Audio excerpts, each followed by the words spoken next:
আসসালামু আলাইকুম ওয়া রাহমাতুল্লাহি ওয়া বারাকাতু। সুপ্রিয় দর্শক, আজকের ভিডিওতে জিকিরের ফজিলত এবং এমন তিনটি জিকিরের ওজিফা আপনাদেরকে জানিয়ে দিব।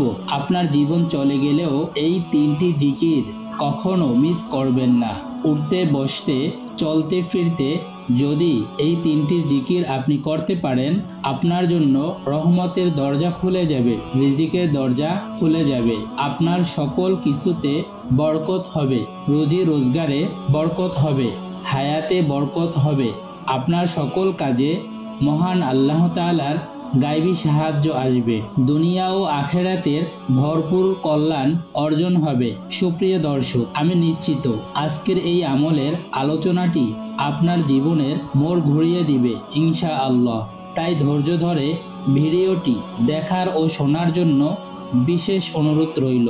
আব্দুল্লাহ ইবনু বুশরা রাদিয়াল্লাহু আনহু হতে বর্ণিত আছে, এক লোক বলল, হে আল্লাহর রাসূল সাল্লাল্লাহু আলাইহি ওয়াসাল্লাম, আমার জন্য ইসলামের শরীয়তের বিষয়াদি অতিরিক্ত হয়ে গেছে, সুতরাং আমাকে এমন একটি বিষয় জানান যা আমি মজবুতভাবে আমল করতে পারি। নবীজি সাল্লাল্লাহু আলাইহি ওয়াসাল্লাম বললেন, সদা সর্বদা তোমার জিহ্বাকে যেন আল্লাহ তাআলার জিকিরের দ্বারা সিক্ত করো, অর্থাৎ তুমি সদা সর্বদা আল্লাহর জিকির করবে। আবার তিরমিজি শরীফের 3376 নং হাদিসের বর্ণনায় আবু সাঈদ আল খুদরি রাদিয়াল্লাহু আনহু হতে বর্ণিত আছে, রাসূলুল্লাহ সাল্লাল্লাহু আলাইহি ওয়াসাল্লামকে প্রশ্ন করা হলো, কিয়ামতের দিন আল্লাহ তাআলার নিকট বান্দাদের মধ্যে মর্যাদায় সর্বোত্তম কে হবে? নবীজি ফরমালেন, আল্লাহ তাআলার অধিক পরিমাণে জিকিরকারীগণ। তিরমিজি শরীফের 3377 নং হাদিসের বর্ণনায় আবু দারদা রাদিয়াল্লাহু তাআলা আনহু হতে বর্ণিত আছে, তিনি বলেন, নবী করিম সাল্লাল্লাহু আলাইহি ওয়াসাল্লাম বলিয়াছেন, আমি তোমাদেরকে কি তোমাদের অধিক উত্তম কাজ প্রসঙ্গে জানাইব না, যা তোমাদের মনিবের নিকট সবচেয়ে পবিত্র, তোমাদের সম্মানের দিক হতে সবচেয়ে উঁচু, স্বর্ণ রৌপ্য দান খয়রাত করার চেয়েও বেশি ভালো, এবং তোমাদের শত্রুর মোকাবেলায় অবতীর্ণ হয়ে তাদের তা করা কিংবা শহীদ হওয়া থেকে অতি অধিক উত্তম। সাহাবীরা বললেন, হ্যাঁ। নবীজি বললেন, সেটা হলো আল্লাহ তাআলার জিকির। এ হাদিসে নবী করিম সাল্লাল্লাহু আলাইহি ওয়াসাল্লাম আল্লাহর জিকিরের 5টি ফায়দা ও শ্রেষ্ঠত্ব বয়ান করেছেন। 1 নম্বরে হলো জিকির হলো সর্বোত্তম আমল, আর 2 নম্বরে জিকির আল্লাহর কাছে সবচেয়ে পবিত্র আমল। 3 নম্বরে আল্লাহর জিকিরের ফলে দুনিয়াতে সম্মান বৃদ্ধি পায়। 4 নম্বরে জিকির করা স্বর্ণ রূপা দান করার চাইতেও অধিক উত্তম। আর 5 নম্বরে হলো জিকির করা জিহাদে শহীদ হওয়ার চেয়েও অনেক ভালো। এ হাদিসের শেষে হযরত মুয়াজ ইবনে জাবাল রাদিয়াল্লাহু তাআলা আনহু বলেন, আল্লাহ তাআলার শান্তি হতে মুক্তি পাওয়ার জন্য আল্লাহ তাআলার জিকিরের তুলনায় অগ্রগণ্য কোনো জিনিস নেই। এই হাদিসের শেষে হযরত মুয়াজ ইবনে জাবাল রাদিয়াল্লাহু তাআলা আনহু বলেন, আল্লাহ তাআলার শাস্তি হতে মুক্তি পাওয়ার জন্য আল্লাহ তাআলার জিকিরের তুলনায় অগ্রগণ্য কোনো জিনিস নেই, অর্থাৎ যে যত জিকির করবে সে তত বেশি আল্লাহর আযাব গজব থেকে দূরে থাকবে। কিয়ামতের দিন অধিক জিকিরকারীগণ সবার আগে ভাগে জান্নাতে অগ্রসর হয়ে যাবে। জিকিরের ব্যাপারে সবচেয়ে সুন্দর হাদিসটি হলো বুখারী শরীফের 6408 নং হাদিস। সেখানে বর্ণনা রয়েছে যে আবু হুরায়রা রাদিয়াল্লাহু তাআলা আনহু হতে বর্ণিত, তিনি বলেন, আল্লাহর একদল ফেরেশতা আছেন যারা আল্লাহর জিকিরে রত লোকদেরকে খুঁজে পথে পথে ঘুরে বেড়ান। যখন তারা কোথাও আল্লাহর জিকিরে রত লোকদের দেখতে পান, তখন ফেরেশতারা পরস্পরকে ডাক দিয়ে বলেন, তোমরা আপন আপন কাজ করার জন্য এগিয়ে আসো। তখন তারা তাদের ডানাগুলো দিয়ে সেই লোকদেরকে ঢেকে ফেলেন নিকটবর্তী আকাশ পর্যন্ত। তখন তাদের প্রতিপালক অর্থাৎ মহান আল্লাহ তাদেরকে জিজ্ঞেস করেন, আমার বান্দারা কি বলেছে? তখন তারা বলেন, তারা আপনার পবিত্রতা বর্ণনা করেছে, তারা আপনার শ্রেষ্ঠত্বের ঘোষণা দিচ্ছে, তারা আপনার গুণগান করছে এবং তারা আপনার মাহাত্ম্য প্রকাশ করছে। তখন আল্লাহ তাআলা জিজ্ঞেস করবেন, তারা কি আমাকে দেখেছে? তখন ফেরেশতারা বলবে, হে আমাদের প্রতিপালক, আপনার শপথ, তারা আপনাকে দেখেনি। আল্লাহ বলবেন, আচ্ছা, তবে যদি ওই বান্দারা আমাকে দেখতো?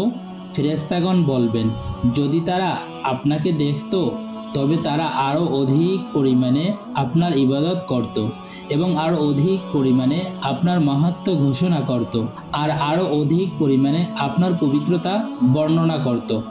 বর্ণনাকারী বলেন, আল্লাহ তাআলা ফেরেশতাদের প্রশ্ন করবে, জিকিরকারী বান্দারা আমার কাছে কি চায়? ফেরেশতাগণ তখন বলবে, তারা আপনার কাছে জান্নাত চায়। আল্লাহ জিজ্ঞেস করবেন, তারা কি জান্নাত দেখেছে? ফেরেশতাগণ বলবেন, না, আপনার সত্তার কসম, হে রব, তারা জান্নাত দেখেনি। আল্লাহ জিজ্ঞেস করবেন, যদি তারা জান্নাত দেখত তবে তারা কি করত? ফেরেশতাগণ বলবেন, যদি তারা জান্নাত দেখত তাহলে তারা আরও অধিক লোভ করত, আরও বেশি চাইতো এবং এর জন্য আরও বেশি বেশি আকৃষ্ট হতো। আল্লাহ তাআলা জিজ্ঞেস করবেন, তারা কি থেকে আশ্রয় চায়? ফেরেশতাগণ তখন বলবেন, হে মহান রব, তারা জাহান্নাম থেকে পরিত্রাণ চায়। আল্লাহ আবার জিজ্ঞেস করবেন, তারা কি জাহান্নাম দেখেছে? ফেরেশতাগণ বলবেন, হে আল্লাহ, আপনার কসম, তারা জাহান্নাম দেখেনি। আল্লাহ জিজ্ঞেস করবেন, যদি তারা জাহান্নাম দেখত তখন তাদের কি হতো? তখন ফেরেশতাগণ বলবে, যদি তারা জাহান্নাম দেখত তাহলে তারা জাহান্নাম থেকে দ্রুত ভয়ে পালিয়ে যেত এবং জাহান্নামকে অত্যন্ত বেশি ভয় করত। তখন আল্লাহ তাআলা বলবেন, আমি তোমাদের সাক্ষী রাখছি, আমি তাদের ক্ষমা করে দিলাম। তখন ফেরেশতাদের একজন বলবেন, তাদের মধ্যে অমুক ব্যক্তি আছে যে তাদের অন্তর্ভুক্ত নয়, বরং সে কোনো প্রয়োজনে এখানে এসেছে।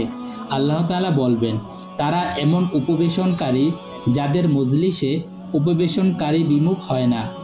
সুতরাং যারা মজলিসে আসেনি বরং অন্য কাজে এখানে এসেছে এবং মজলিসের পাশে এসে বসেছিল, তাদেরকেও আল্লাহ তাআলা ক্ষমা করে দিবেন।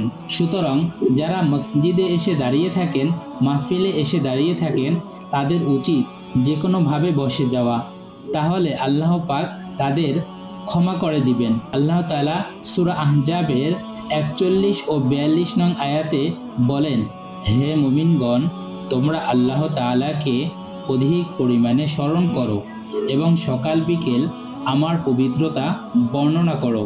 সম্মানিত সুধী, এখন হলো মূল আলোচনা, আর তা হলো কোন তিনটি জিকিরে মহান আল্লাহ তাআলা দোজাহানের খাজানা রেখেছেন, সেগুলো জেনে নিব ইনশাআল্লাহ।